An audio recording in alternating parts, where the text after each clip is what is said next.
알폰스 데켄이라는 독일 신부님이 계십니다. 일본에서 죽음을 학문으로 대학에서 강의하신 분이십니다. 그분은 초등학교 때 자신의 이야기를 합니다. 삶은 어떻게 성숙하는가? 그는 그의 삶에 있어서 다음 단계로 나가는, 새로운 단계로 나가는 것에 관해서 이야기를 하면서 이러한 이야기를 했습니다. 초등학교 때 그는 지도자 양성 교육을 받을 수 있는 최고의 엘리트 학생으로 선발되었습니다. 전국에 있는 모든 학교에서 한 학교에 한 명만 선발하는 겁니다. 그곳에 선발이 되었습니다. 영광스럽고 기쁜 일이었습니다. 그러나 그는 갈등하지 않을 수 없었습니다. 그가 그 교육을 받아들인다는 것은 최고의 엘리트 교육을 받고 장차 독일을 지도하는 지도자가 되는 것이었습니다. 그런데 그 독일은 나치였습니다. 그것은 그에게 있어서 받아들이기 힘든 것이었습니다. 비록 초등학생이었지만 전쟁을 찬미하는 것, 그리고 개인의 자유를 억압하는 것, 그것은 받아들이기 힘든 것이었습니다. 그것은 그가 원하는 것이 아니었습니다. 그는 성공할 수 있고 지도자가 될 수 있고 최고의 엘리트 교육을 받을 수 있었지만 그것은 그의 양심의 문제에 있어서 선택할 수 있는 것이 아니었습니다. 그는 영광스러운 추천을 사퇴했습니다. 그러나 그 사퇴는 단순한 것이 아닙니다. 그 사퇴는 곧 그와 그 가족들이 체포당할 수 있고 강제 수용소로 끌려갈 수 있다는 것을 뜻하는 것이었습니다. 학교의 교장은 그런 경고를 했습니다. 그럼에도 불구하고 그것은 자신의 양심에 받아들일 수 없는 일이었습니다. 그는 자신의 삶을 위해서 자신의 양심에 어긋나는 것을 선택하는 것을 거부했습니다. 초등학교 학생이 말입니다.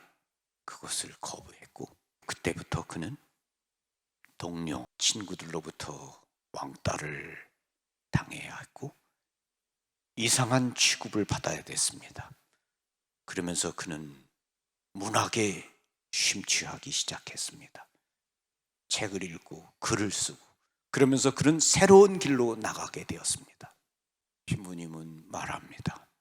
우리는 인생의 단계마다 더 나은 단계로 나갈 수 있고 그럴 때마다 선택을 하게 되고 그것은 자신에게 있어서 하나의 죽음이다. 그 죽음을 바르게 선택할 때 삶을 사랑하게 된다. 우리는 이 신부님의 이야기에서 생각하게 됩니다. 양심에 따라 산다는 것, 그리고 그 선택이야말로 삶에 있어서는 중요하다는 것을 말이죠. 이제 여러분들에게 알폰스 데켄 신부의 글을 하나 읽어드리겠습니다. 삶, 사랑, 죽음. 영어와 제 모국어인 독일어에서 일본어의 사토리, 깨달음이라는 낱말을 그대로 쓰고 있는 것을 종종 들을 수 있습니다. 선종해서 쓰는 것과 같은 엄밀한 뜻은 아니지만 자기 인생의 뜻을 발견한다든가 자기의 살아가는 방법을 결정하는 것과 같은 기본적인 가치를 발견한 결정적인 통찰을 가리키는 말로 쓰고 있습니다. 저도 최근에는 저 자신의 인생에서 사토리가 무엇이었는가, 즉 제 사고방식의 가장 기본적인 부분에 영향을 미치고 있는 관념이 무엇인가 하는 문제를 스스로 묻게 되었습니다. 돌이켜보건대 제가 초등학교 학생이었던 11살 때 체험한 일이 오늘에 이르기까지 저의 사고를 깊은 곳까지 계속 자극해왔다고 생각합니다. 그 이후로 삶, 사랑, 죽음의 세 가지가 저의 사색과 철학의 중심 테마가 되었습니다.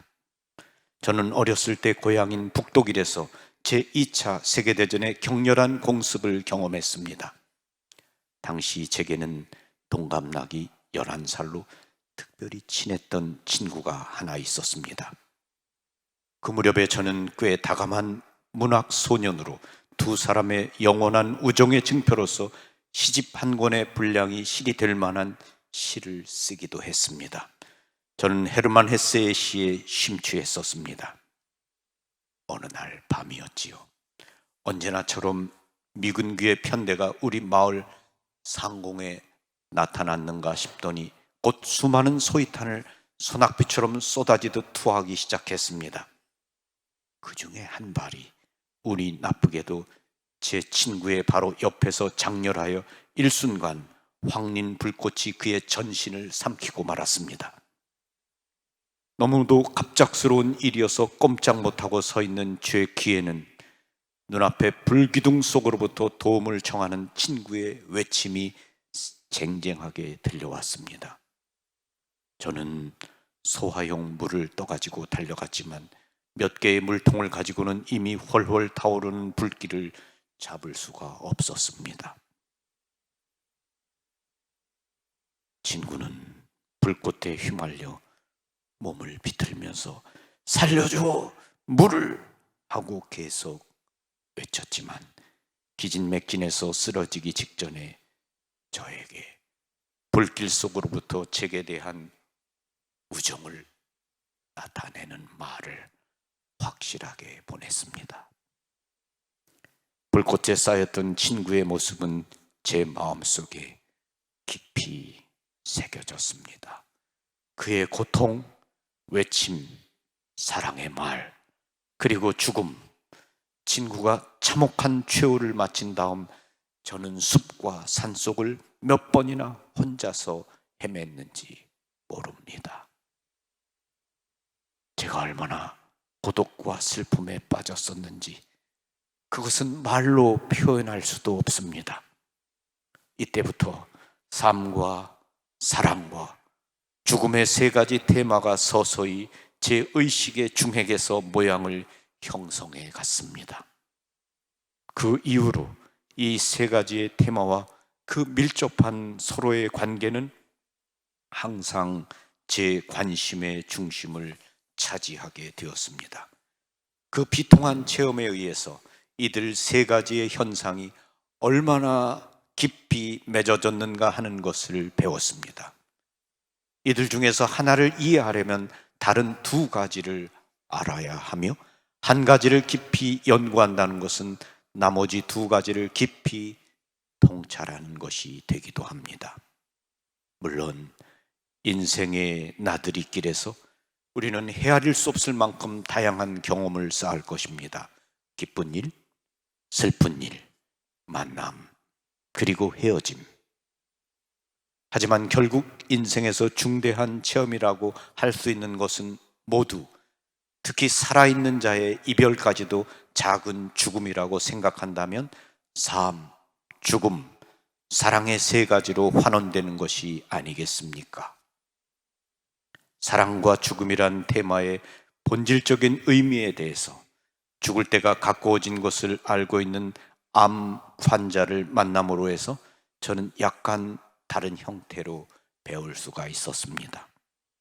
눈앞에 다가온 죽음을 자각함으로 해서 많은 사람들은 보다 강렬하게 사랑하고 보다 밀도 높은 삶을 살려고 합니다. 뉴욕에서 만난 어느 젊은 간호원의 모습을 잊을 수가 없습니다. 그녀는 손을 쓸 수 없을 만큼 암이 퍼져 있었으며 자기 스스로 분명하게 앞으로 반년밖에는 더 살지 못한다고 제게 말했습니다.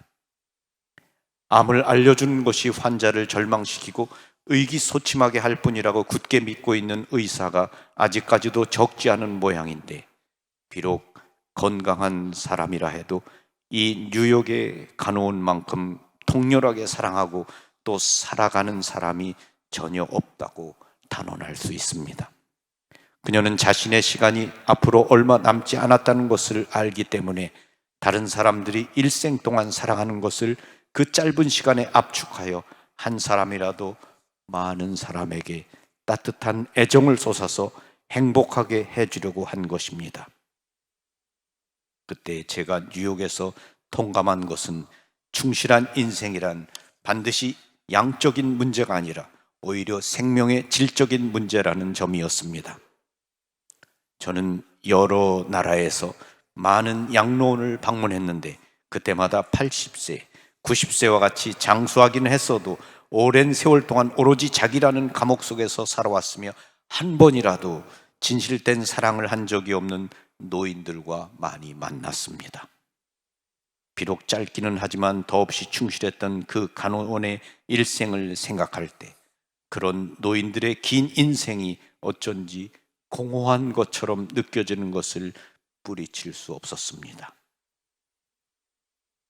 미국의 심리학자 에이브러함 머슬로의 책을 읽어본 적이 있으신지요? 그는 신부전에 의해 죽음에 직면하고 그 체험에 의해서 새로운 삶과 사랑을 얻게 된 것을 참으로 인상적인 필치로 묘사하고 있습니다.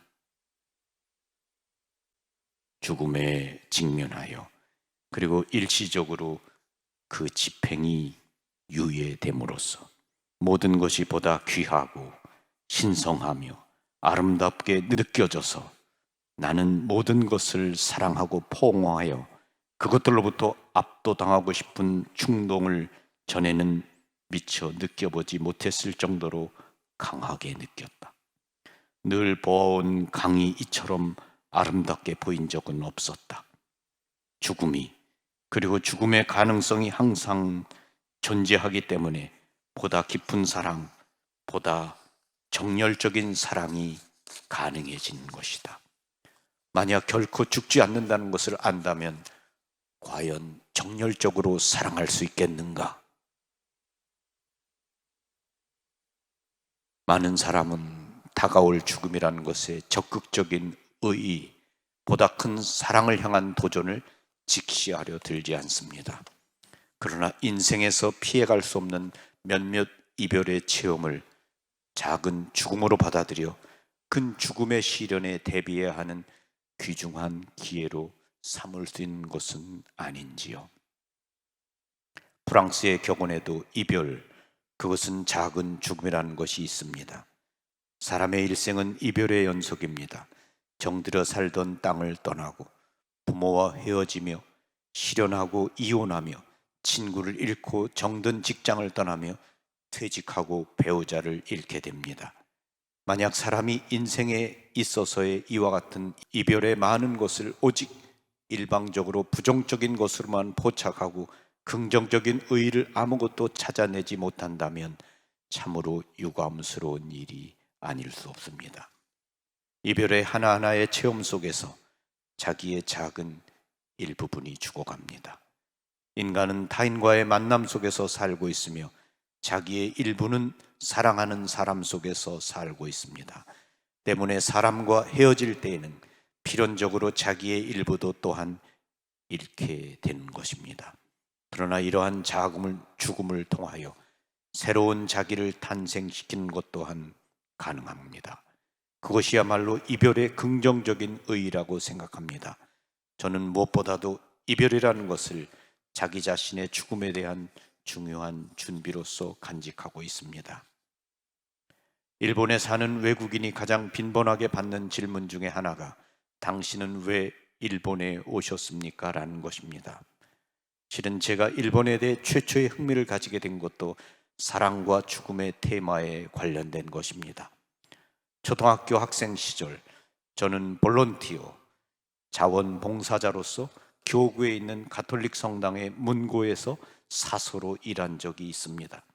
성당의 장소에는 일본의 역사, 문화, 문학에 관한 책이 놀라울 정도로 많이 있었습니다.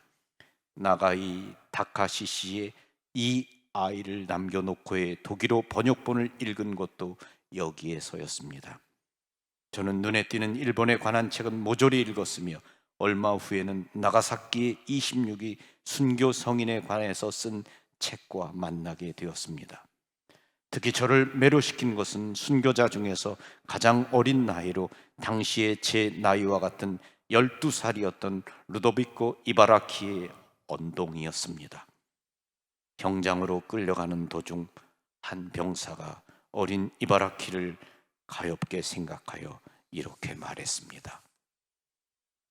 내가 죄를 받게 된 그 신앙심을 버려라. 그렇게 하면 용서를 받게 해서 우리 집의 양자로 받아들이겠다. 이바라키의 대답은 이러했습니다. 당신이 크리스찬이 되어 함께 전당에 갔으면 좋겠습니다. 십자가에 매달렸을 때 그는 성가 시편 112편 주를 찬양하라를 노래하기 시작하여 창에 찔리면서도 천국 예수 마리아를 외치며 숨을 거두었다고 합니다. 그와 같은 작은 소년이 십자가 위에서 상상을 초월한 고통을 당하면서도 마음의 지복과 기쁨을 잃지 않은 채 노래를 부를 수 있었다는 것은 정말 놀라운 일이었습니다. 신앙과 사랑의 힘이 얼마나 큰 것인가 하고 감격했습니다. 이바라키와 같은 나이인 12살에 이 책을 읽은 저는 이 일본 소년의 용기와 확고한 결의에 강렬한 감동을 받았습니다. 예수에 대한 완벽한 충성, 예수를 배신하는 대신 스스로의 생명을 바치고자 한 그 각오, 저는 진심으로 일본인은 훌륭하구나 하고 느꼈습니다. 이바라키와 같은 위대한 인물을 탄생하게 한 일본이란 나라를 반드시 한 번은 찾아가야겠다고 결심한 것이 바로 이 무렵이었습니다. 나가사키에서 순교한 12살 소년의 사랑과 죽음이 360년 뒤에 멀리 떨어진 유럽에서 젊은 이 알폰스 디켄을 감동시키고 일본과 일본인에 대한 흥미, 정열, 그리고 사랑을 깨닫게 했다니 그야말로 불가사의한 인연이 아니겠습니까? 이것이야말로 사랑과 죽음의 신비에 대한 훌륭한 증표가 아니겠습니까? 물론 저는 더 어린 시절부터 신약 성서를 접했습니다만 신앙과 사랑이 발산하는 놀랍기만 한 아름다움과 에너지를 처음 깨닫게 된 것은 소년 이바라키의 모습에서였습니다. 시비스비탐 파라모르템, 삶을 원하거든 죽음을 준비하라. 아멘. 평화를 빕니다. 감사합니다.